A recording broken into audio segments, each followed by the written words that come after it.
Okay, so right now we're about 13 minutes ahead of schedule. My inclination is to try to keep to the schedule as much as possible so that we're not too late for our start for the afternoon. So I believe we're going to do questions and answers now until 11:40. And I would like to, if you don't mind, I would like to start with some of the questions that have been put in the question and answer box throughout the conference. And I'll go through those in order so that the people who ask their questions first will get their questions addressed first. Okay, so the first question I have from our dear friend and colleague Anand Vaidya, and this is a question that he asked towards during in the context of Dr. Christopher Miller's presentation. And Dr. Vaidya asks, is there a difference between how chakras are defined in Vedanta and Tantra and various schools of Jainism? It's a good question.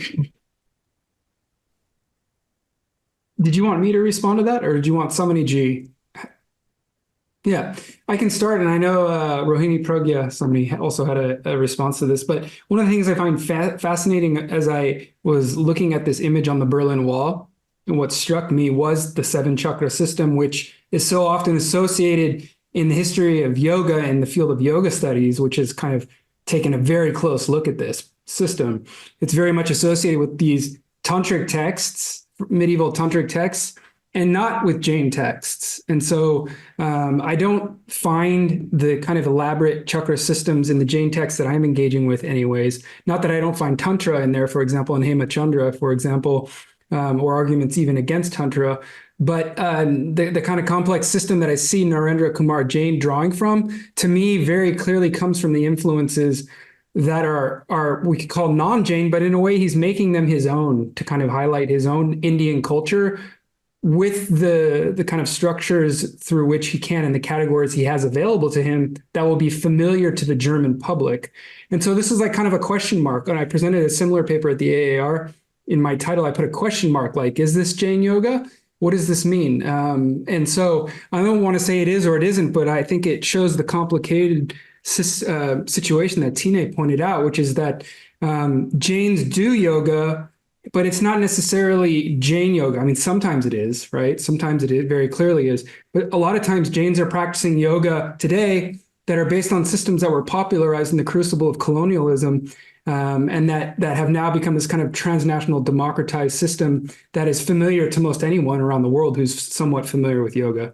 So that's my long answer to that. I don't know if somebody G wanted to add anything to that, because she did have some textual references.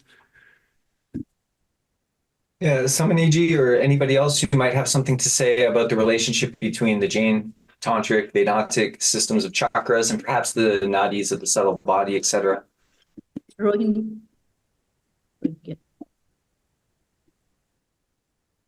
Okay, if there's nothing else.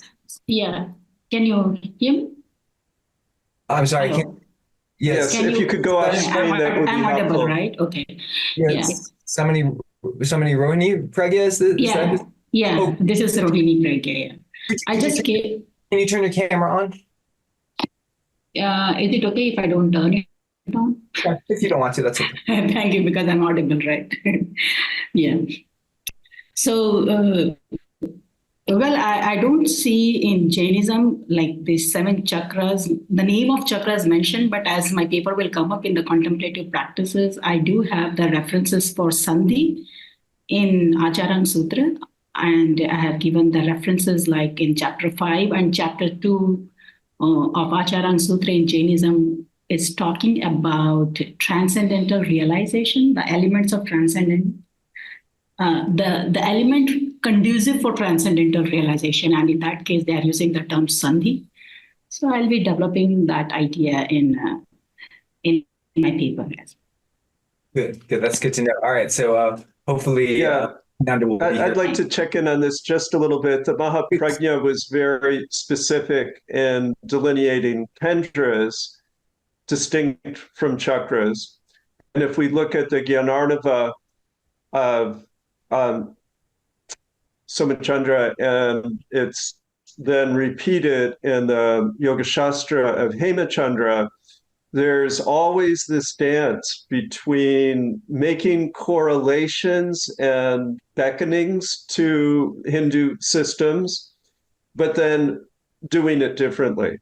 So, for instance, in Gyanarnava, which is 9th, 10th century, rather than having earth, water, fire, air, space, an ascension of meditations on the elements that follow the subtle body upward, and each of those associated with different chakras, the order is reversed so that it becomes earth, fire, air, water, and then space. And the dynamic and the procedure, which is linked to meditative accomplishment of that tapasya, of the burning off of karmic residue and then cleansing it, is distinctly Jain. And I actually asked Sanderson, so do any Hindu Tantra texts follow that order? And he said no. And it was sort of an interesting moment at SOAS where he was trying to say that, oh, no, the Jains, they just copied everything. But then I said, no, this is different. And then he did say, oh, yes, that is original. So I would say that there's always this a little bit of give and take. And I also wanted to bring out the lovely nature of what Venu shared, which, and if you noticed in my talk, I sort of said a little bit of this, a little bit of that, a little bit of Buddhism, a little bit of Tantra.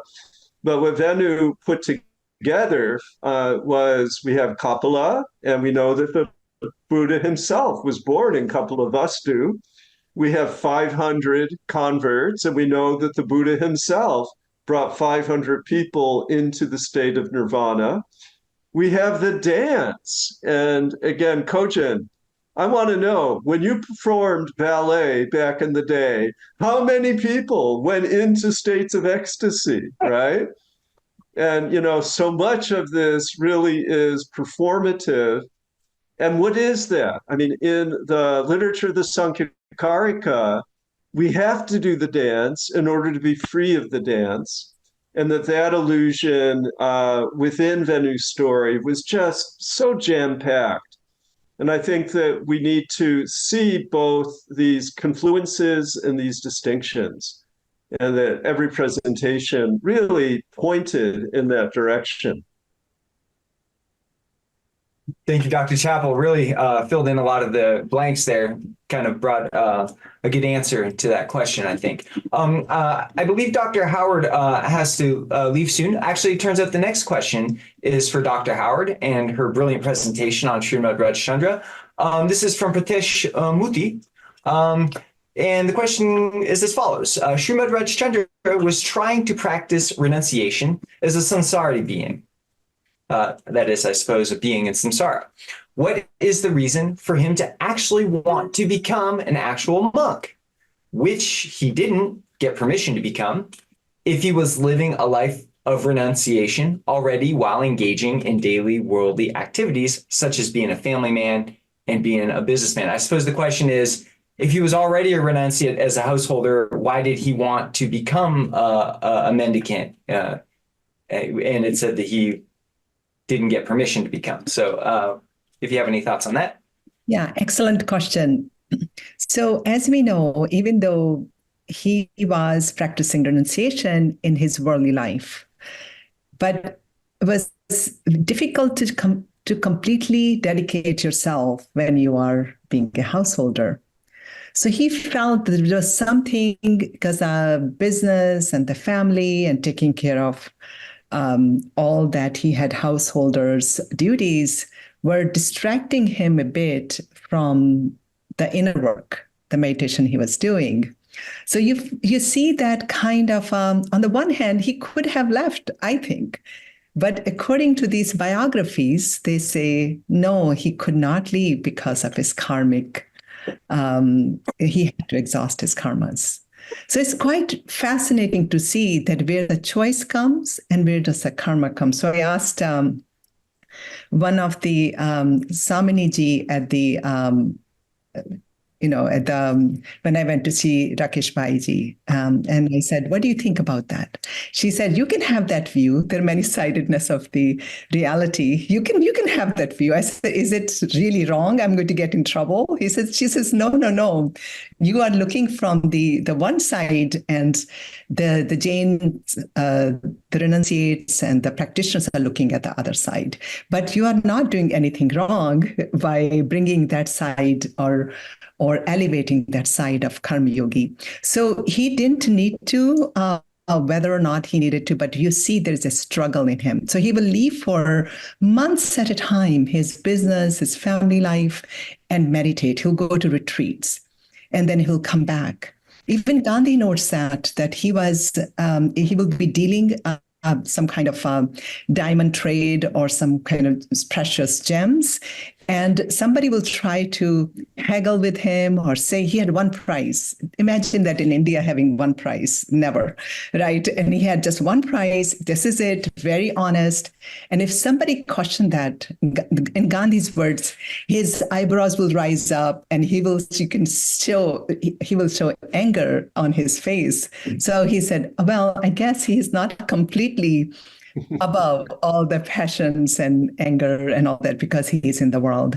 So I think that is the whole idea. The King Janaka in Hindu mythology or in the Ramayana, he detaches himself completely and he's Videha, right? He's called Videhi. And there are comparisons in the biographies with Janaka and Srimad Rajchandra. So why did he need to go? I think he didn't need to go, but the biographies make it that he was struggling in his mind. So there is a way to read whatever we have sources on him. And I think that one of the most articulate, the resource we have is Gandhi himself, who is seeing him, talking with him, corresponding, and then, of course, his letters. And they don't talk about as much about the path of Karma Yoga. He shows how to live a life, but the term Karma Yoga does not appear.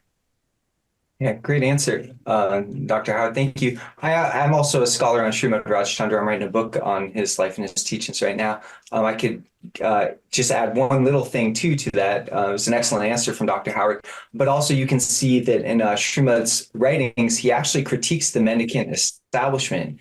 In his opinion, a lot of the mendicants are not qualified to be mendicants because they haven't hit the appropriate gunasthana, like fifth gunasthana. And so in his mind, you would have to be at that very, very, very high level, which nobody was, of dṛṣṭi, before you could actually even become a mendicant. So he very forcefully critiqued the mendicant establishment. So in that sense, it seems like it would be a little strange for him to actually become a mendicant from the establishment that he so strongly critiqued. And it's also questionable whether he would have received that, especially after his main disciple, Laluji, left the mendicant order to become Srimad's, he left his mendicant guru to become the disciple of a lay guru of Srimad Rajchandra. So there's definitely a lot of complexity there in his relationship to the traditional monastic order. I tend to think of Srimad's movement is, and I think a lot of people wouldn't like that term because they're explicitly non-sectarian. But I think one of the characteristics of that is sort of a very orthodox approach to Jain teachings. But at the same time, when it comes to this sort of point of mendicant authority, there's a bit of suspicion that creates a little bit of tension, I think, between the mainstream Jain mendicant community and the Srimad movement. So those are just some of my impressions on that as well. Okay, so if I could move on. Let's see. For somebody, please compare.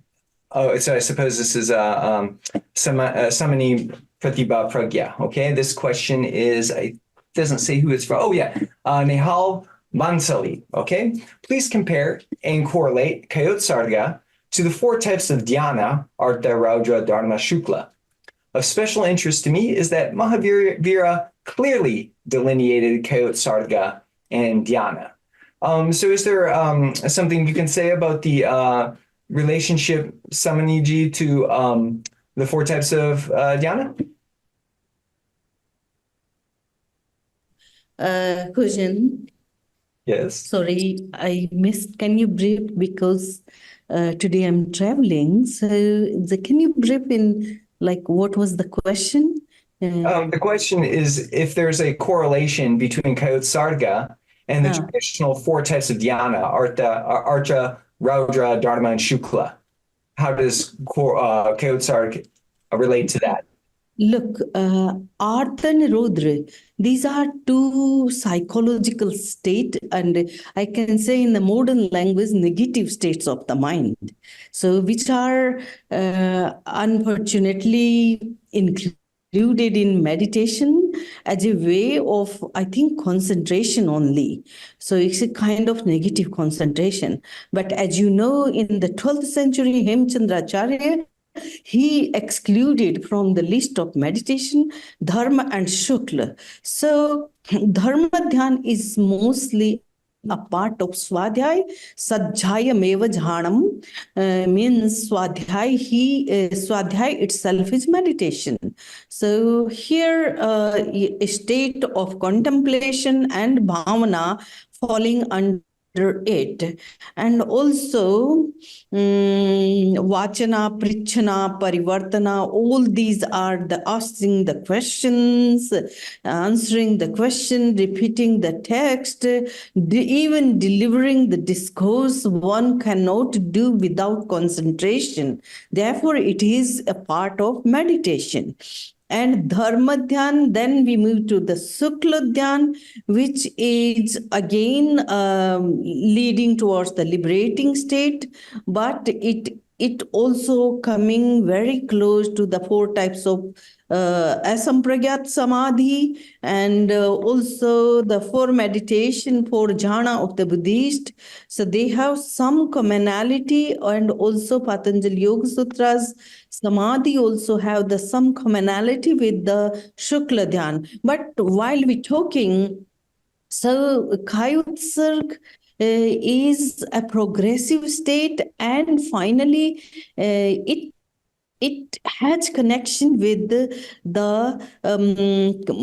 yoga, the three yoga, mana yoga, vachana yoga, and kaya yoga, the activity of mind, body, and speech, when came into the standstill situation, and also come unto the very focused state and the purest state at the time. Kayutsarg is a part of Shukla Dhyana. So Kayutsarg is a bodily state, but that state is a kind of substratum to bear the Shukla Dhyana. It's as per my understanding. Very nice articulation. Thank you very much, Samaniji. Okay, we are at time right now for lunch. We have a 30-minute break. I would like to very much, we could do this question and answer. I'm sorry, not all the questions were addressed, but I do want to keep on schedule as much as possible. So we will now take a 30-minute lunch from 11:40 to 12:10. And then we will begin our next very exciting panel on contemplative practices, obviously a point of great passion for mine, given the book that I just edited and published. So 30-minute break, please. And I look forward to seeing you all at 12:10 if you can stay. Thank you all very much for a brilliant first half of the conference. That was so enjoyable. Thank you.